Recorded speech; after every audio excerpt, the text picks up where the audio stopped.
Perkenalkan, nama aku Yohana Marnala Marapaung dari jurusan MBTI kelas MB 4402 dengan NIM 1401204169. Dan pada kesempatan kali ini saya akan melakukan analisis rasio keuangan pada salah satu perusahaan yang ada di Indonesia. Dan perusahaan yang akan saya analisis adalah PT Indo Retail Makmur International Tbk, di mana perusahaan ini berfokus pada industri konsumen dan retail di Indonesia. Financial Report and Financial Ratio Analysis PT Indo Retail Makmur International Tbk. Apa sih itu analisis rasio keuangan? Analisis rasio keuangan adalah ukuran kuantitatif yang digunakan untuk mengevaluasi berbagai aspek operasi dan kinerja keuangan perusahaan berdasarkan informasi yang terkandung dalam laporan keuangan perusahaan seperti neraca, laporan arus kas, dan laporan laba rugi.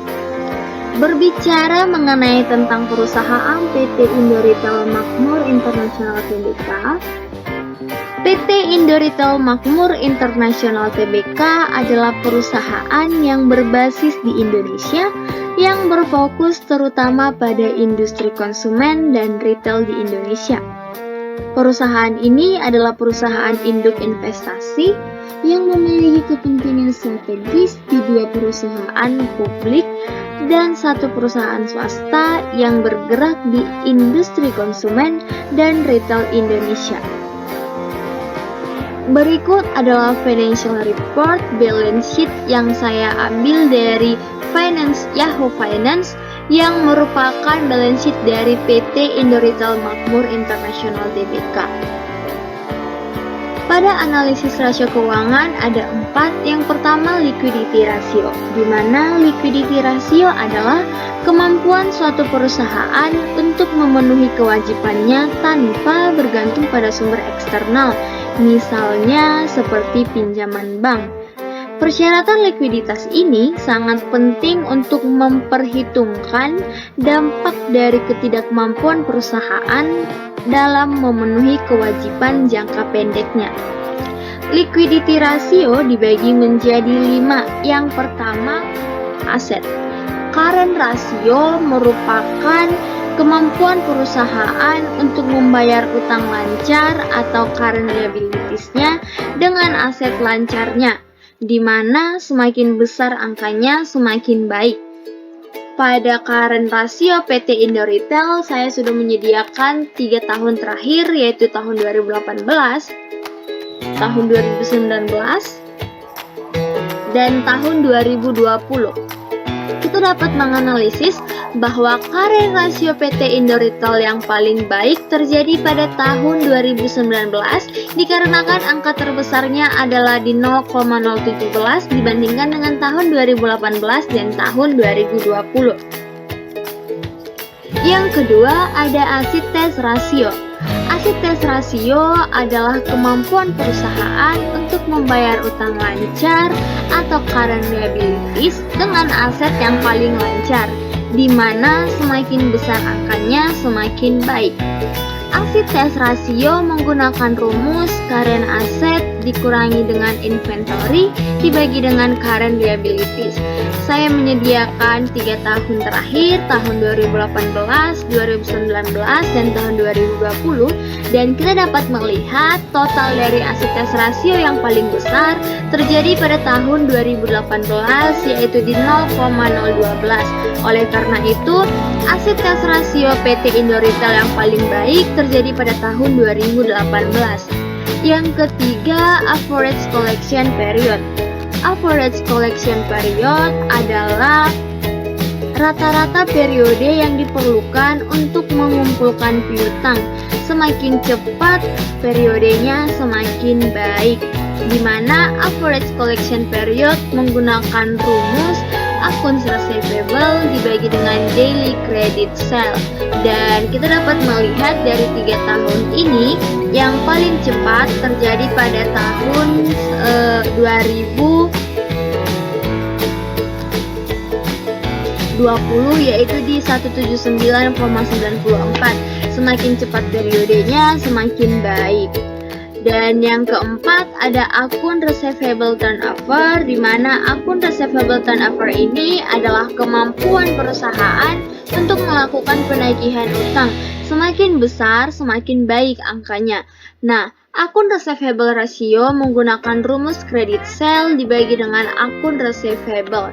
Kita dapat melihat angka terbesar terjadi pada tahun 2020 yaitu di 2,44 dibandingkan dengan tahun 2019 dan 2018. Oleh karena itu, dapat disimpulkan bahwa akun receivable turnover PT Indo Retail yang paling baik terjadi pada tahun 2020. Yang kelima ada inventory turnover. Inventory turnover yaitu digunakan untuk menggambarkan likuiditas relatif persediaan di mana seberapa banyak persediaan mengalami perputaran. Nah, inventory turnover menggunakan rumus COGS dibagi dengan inventory. Dapat kita lihat angka terbesar terjadi pada tahun 2018 yaitu di 0,006. Artinya, inventory turnover dari PT Indo Retail yang paling bagus terjadi pada tahun 2018. Yang kedua ada capital struktur atau biasa disebut dengan struktur modal, di mana ini adalah kombinasi tertentu dari utang dan ekuitas yang digunakan oleh perusahaan untuk membiayai keseluruhan operasi dan pertumbuhannya. Nah, biasanya utang itu dalam bentuk penerbitan obligasi atau pinjaman dan ekuitas dalam bentuk saham biasa atau saham preferen atau laba ditahan. Dan utang jangka pendek juga dianggap sebagai bagian dari kapital struktur. Kapital struktur dibagi menjadi dua. Yang pertama ada debt ratio. Debt ratio digunakan untuk mengukur seberapa besar aset perusahaan yang dibiayai oleh hutang.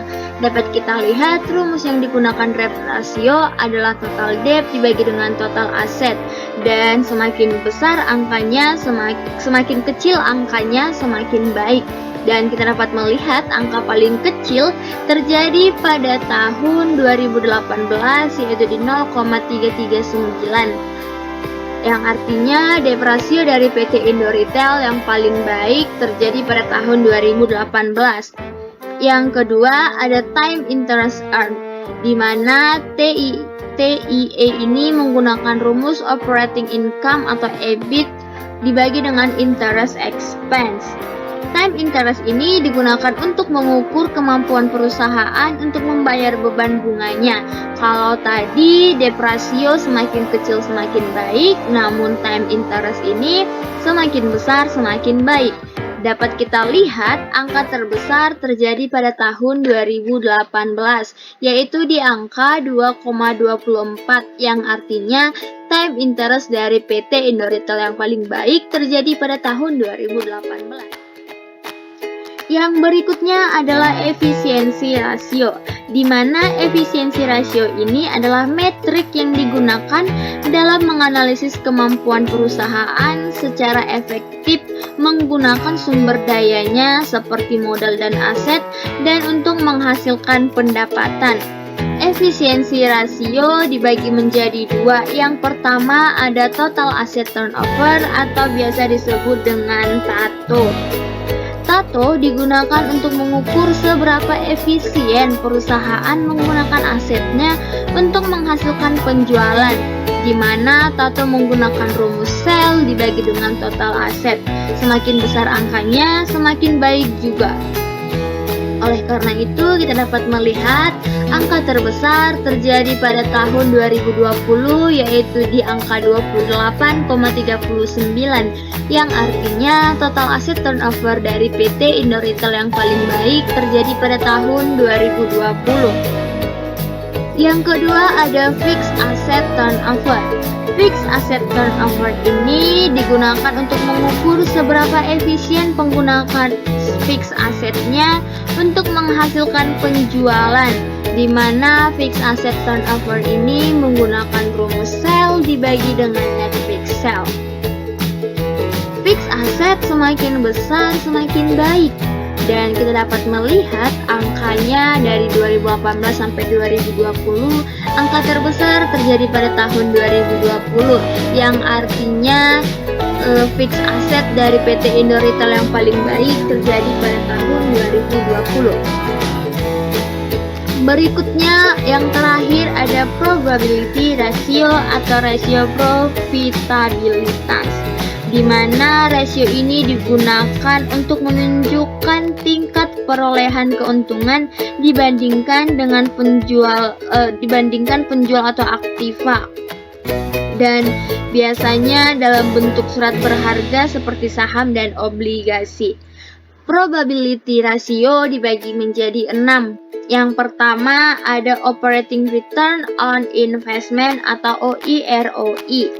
Nah, OIROI ini digunakan untuk mengukur efektivitas manajemen menggunakan aset untuk menghasilkan laba operasionalnya, di mana operating return on investment ini menggunakan rumus operating income dibagi dengan total aset.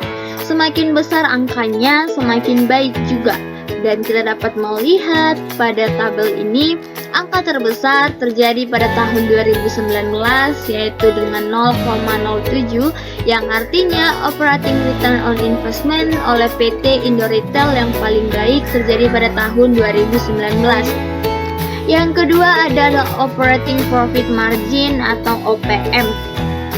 OPM digunakan untuk mengukur presentasi laba yang diperoleh setelah perusahaan membayar semua beban produksinya. Sama juga, semakin besar angkanya semakin baik. Oleh karena itu, OPM menggunakan rumus operating income atau EBIT dibagi dengan sel. Dan kita dapat melihat angka terbesar terjadi pada tahun 2019, yaitu di 0,0042, yang artinya operating profit margin oleh PT Indo Retail yang paling baik terjadi pada tahun 2019 di 0,0042. Yang ketiga ada net profit margin. Net profit margin atau NPM digunakan untuk mengukur neto laba per penjualan, di mana dengan rumus net income dibagi dengan sel.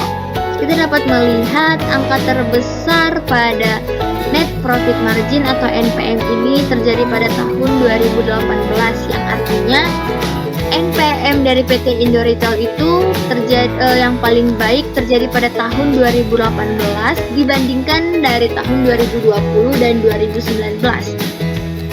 Yang keempat adalah return on equity atau ROE.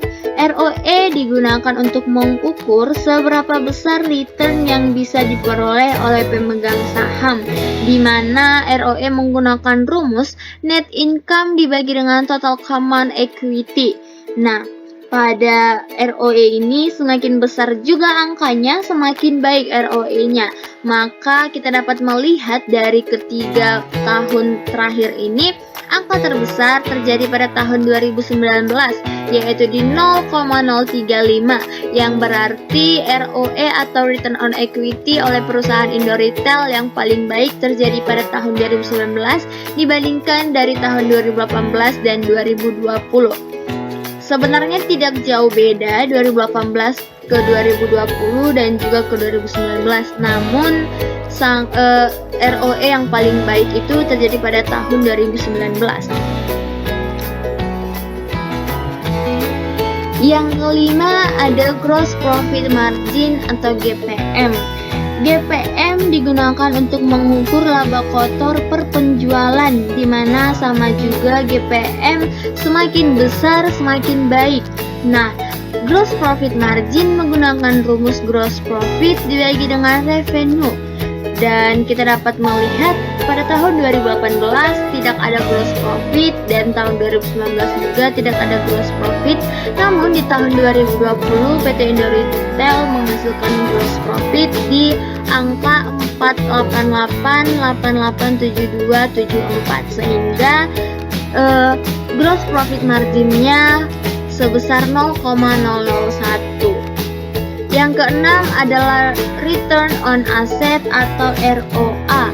ROA digunakan digunakan untuk mengukur kemampuan perusahaan menggunakan asetnya untuk menghasilkan laba bersihnya, di mana ROA menggunakan rumus net income dibagi dengan total aset. Sama juga, return on asset atau ROA ini semakin besar semakin baik. Oleh karena itu, kita dapat melihat dari ketiga tahun terakhir ini, angka terbesar terjadi pada tahun 2019 yaitu di 0,034, yang artinya return on asset atau ROA PT Indo Retail yang paling baik terjadi pada tahun 2019 dibandingkan tahun 2018 dan tahun 2020. Sekian pemaparan dari analisis rasio keuangan PT Indo Retail Makmur Internasional Tbk. Sampai jumpa kembali. Bye bye.